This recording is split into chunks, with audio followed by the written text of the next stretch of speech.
Hello students, welcome to the Dingwa academy. Okay, so last lecture में जो है हम लोग ने Dobereiner's triads, Newlands law of octave और मेंडलीव पीरियोडिक टेबल के बारे में पढ़ा था। जैसे ही मैंने बताया था कि मैं इस लेक्चर में मॉडर्न पीरियोडिक टेबल के बारे में डिटेल में बताने वाला हूँ। Let's start with the lecture. सबसे पहले मॉडर्न पीरियोडिक टेबल स्टार्ट होने से पहले मतलब लोगों को जो है वो साइंटिस्ट को इतना पता नहीं था एटम्स के बारे में, एटॉमिक नंबर के बारे में, एटॉमिक मास नंबर के बारे में। एक साइंटिस्ट था 1913 में, हेनरी मोसले करके। ओके, उसने ये बताया कि हर एक पीरियोडिक टेबल के लिए एटॉमिक मास नंबर इंपॉर्टेंट नहीं है, एटॉमिक नंबर इंपॉर्टेंट है। तो उसने यही बताया कि basically atomic number of an element corresponds to the positive charge, मतलब एटम के अंदर जो पॉजिटिव चार्ज है वो बहुत ज्यादा इंपॉर्टेंट है। And atomic number is more fundamental property, मतलब बहुत ज्यादा एटॉमिक नंबर इंपॉर्टेंट है। तुम लोग अगर पहले देखोगे तो जितने भी पीरियोडिक टेबल थे, मेंडलीव के periodic table, Newlands law of octave और डोबेनियस-स्ट्राइड, वो सब एटॉमिक मास नंबर के ऊपर थे। एंड इसने जो बताया मॉडर्न पीरियोडिक टेबल के लिए बेस जो बताया वो बेसिकली एटॉमिक नंबर के ऊपर है। Okay, let's start with periodic table. As you can see over here, modern periodic table मैंने ड्रॉ किया हुआ है, ठीक है। Other elements of D block, P block मैंने एक्चुअली लिखे नहीं है अंदर, you can add all of them, the important elements I have written over here. Okay, सबसे पहले अगर काउंट करोगे, ठीक है, मॉडर्न पीरियोडिक टेबल के अंदर तो तुम लोग को मिलेंगे टोटल 1 2 3 4 5 6 7 7 हम लोग को सबसे पहले रोज मिल रहा है, ठीक है, ऐसे। तो इन रोज को कहा जाता है पीरियड्स। ओके, टोटल अगर आप काउंट करेंगे कॉलम्स तो हम लोग को टोटल 18 कॉलम्स मिलते हैं, तो 18 कॉलम्स को कहा जाता है ग्रुप्स। ओके, बेसिकली रोज जो है उनको कहा जाता है पीरियड्स, कॉलम को कहा जाता है ग्रुप्स। उन्होंने लेंथेनॉइड्स और एक्टेनॉइड सीरीज जो है वो अलग से नीचे लिखा हुआ है, ठीक है। ये basically lanthanoid and actinoid series क्यों कहा जाता है इसको, क्योंकि इनका पहला एलिमेंट जो है वो लेंथेनियम है, इसका पहला एलिमेंट एक्टेनियम है। ओके, अपार्ट फ्रॉम दिस यहाँ पे अलग अलग एक ब्लॉक्स भी है, तो total there are 4 blocks. Okay, तुम्हारा group 1 and group 2 is basically S block. Group 3 से लेके ग्रुप 12 तक तुम्हारा डी ब्लॉक होता है। ग्रुप 13 से लेके ग्रुप 18 तक तुम्हारा पी ब्लॉक, और एक अलग से जो एलिमेंट बनाया हुआ है तुम्हारे लिखा हुआ है अलग जगह पे, तो वो तुम्हारा एफ ब्लॉक एलिमेंट है, ठीक है, जिसका पोजीशन एफ का यहाँ पे और यहाँ पे है, ठीक है। लेंथेनियम का यहाँ पर है, एक्टेनियम का यहाँ पर है। ओके फाइन, फर्दर हम लोग ये चेक करेंगे कि बेसिकली एटॉमिक नंबर और एटॉमिक मास नंबर को लिखा किधर जाता है। अगर तुम लोग यहाँ पर देखोगे लिथियम, ओके, यहाँ पर इसका एटॉमिक नंबर लिखा गया है, एटॉमिक नंबर, और नीचे की तरफ जो लिखा गया है वो है तुम्हारा एटॉमिक मास नंबर।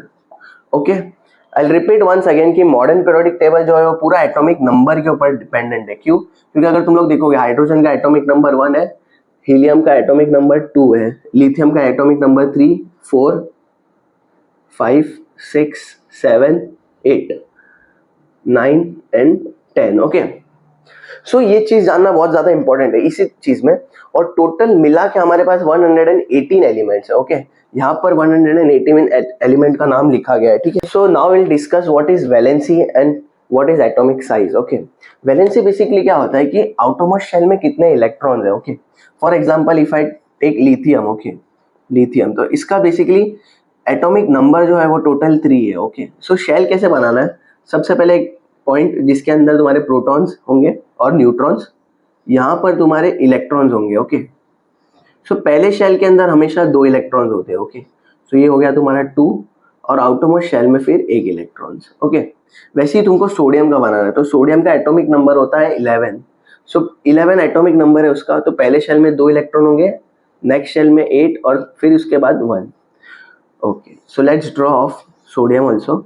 पहले शेल के अंदर 2 इलेक्ट्रॉन्स बना दिए, सेकेंड शेल के अंदर 8 इलेक्ट्रॉन्स बनाना है।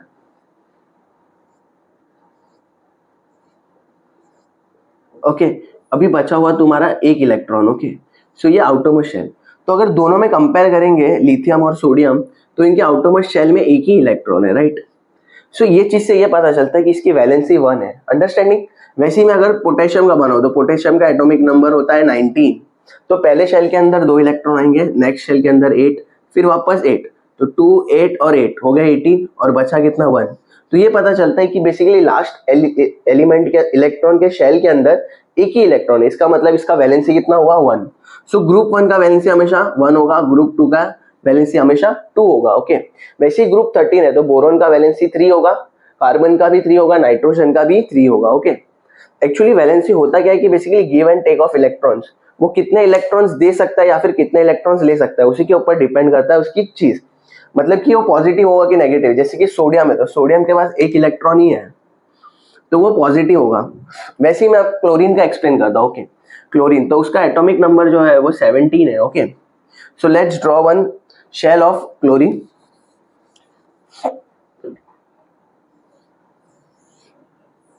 ओके, जैसे ही मैंने कहा कि पहले शेल के अंदर 2 इलेक्ट्रॉन्स आएंगे, नेक्स्ट के अंदर 8 और वापस 8। सो पहले शेल के अंदर हम लोग 2 इलेक्ट्रॉन्स ऐड करते हैं, फिर उसके बाद 8 इलेक्ट्रॉन्स,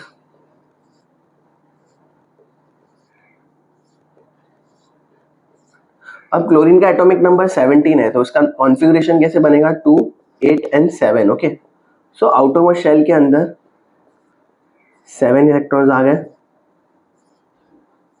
ओके, अब यहाँ पे अगर हम लोग देखेंगे तो एक इलेक्ट्रॉन्स की कमी है यहाँ पर। ओके, सो इसकी वैलेंसी जो है वो 1 होगी। क्यों 1 होगी, क्योंकि एक इलेक्ट्रॉन की कमी है, इसलिए इसको हमेशा क्लोरीन को नेगेटिव में लिखा जाता है। ओके, क्योंकि यहाँ पर इसकी वैलेंसी 1 है, मतलब कितने इलेक्ट्रॉन्स इसके अंदर कम है, 1। इसकी वैलेंसी 7 नहीं हो सकती है। ओके, वैसे ही सोडियम है तो सोडियम की वैलेंसी 1 होगी पर वो पॉजिटिव होगी। क्यों होगी, because that sodium will be donating 1 electron. Okay, in this way there is a formation of sodium chloride also. You might have studied this about this in 8th standard. Okay, next जो होता है वो तुम्हारा atomic size होता है। Atomic size जो है उसका मतलब क्या होता है कि न्यूक्लियस से लेके तुम्हारे बाहर के इलेक्ट्रॉन तक, मतलब शेल तक कितना डिस्टेंस है। Okay, that is your atomic size. तो I will read the definition. So the atomic radius is expressed in picometer which is smaller than nanometer. Okay, तो उसका साइज जो है वो पिकोमीटर में होता है। Also atomic radius is basically what the size of the atom is indicated by the radius. The atomic size is the distance between nucleus of the atom and its outermost shell. So basically क्या है size, basically क्या है atomic radius, कि nucleus से लेके outermost shell तक की कितनी डिस्टेंस है। Okay, and okay fine. So further will see some give reasons based on this. Give reason ये बोलता है कि बेसिकली तुम्हारे first give reason which is that is atomic radius goes on increasing down a group. So जैसे जैसे हम लोग group के अंदर नीचे जा रहे हैं वैसे ही तुम्हारे एटॉमिक रेडियस बढ़ते जा रहे हैं। क्यों बढ़ते जा रहे हैं, क्योंकि नए इलेक्ट्रॉन्स ऐड हो रहे हैं। जैसे मैंने एक्सप्लेन किया था, जैसे कि लिथियम ने जो है वो 2 ही शेल बनाए थे, सोडियम ने 3 बनाए थे, वैसे ही पोटेशियम 4 शेल बनाता था। तो जैसे जैसे नीचे जा रहे हैं वैसे वैसे शेल ऐड होते जा रहा है और उसका एटॉमिक रेडियस बढ़ते जा रहा है। Okay fine. Elements belonging to same group have same valency, right ना। जो ग्रुप के, मैंने तुमको ऑलरेडी बताया कि लिथियम का जो है वो वैलेंसी 1 है, सोडियम का भी 1 है, पोटेशियम का भी 1 है, तो इन सब का वैलेंसी भी 1 होगा बेस्ड ऑन द ग्रुप। वैसे ग्रुप 2 है तो उनके आउटरमोस्ट शेल में जो है वो 2-2 इलेक्ट्रॉन्स बचेंगे। Let's try of magnesium.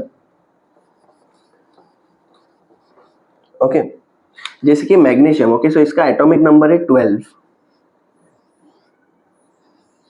Okay, पहले शेल के अंदर 2 इलेक्ट्रॉन, 12 है तो इसका इलेक्ट्रॉनिक कॉन्फ़िगरेशन 2, 8 एंड 2 बचेगा। फिर सेकेंड शेल के अंदर 8 electrons.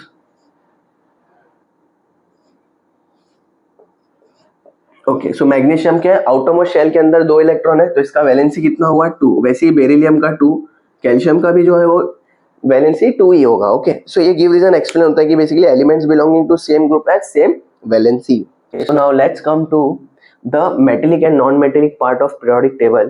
So as you can see there is a zigzag line over here. Okay, so this is a zigzag line. Okay, ये zigzag line ये इंडिकेट करता है कि लेफ्ट साइड में जो है वो तुम्हारे मेटल्स प्लेस किए गए और राइट साइड के ऊपर जो है वो तुम्हारे नॉन मेटल्स प्लेस किए गए।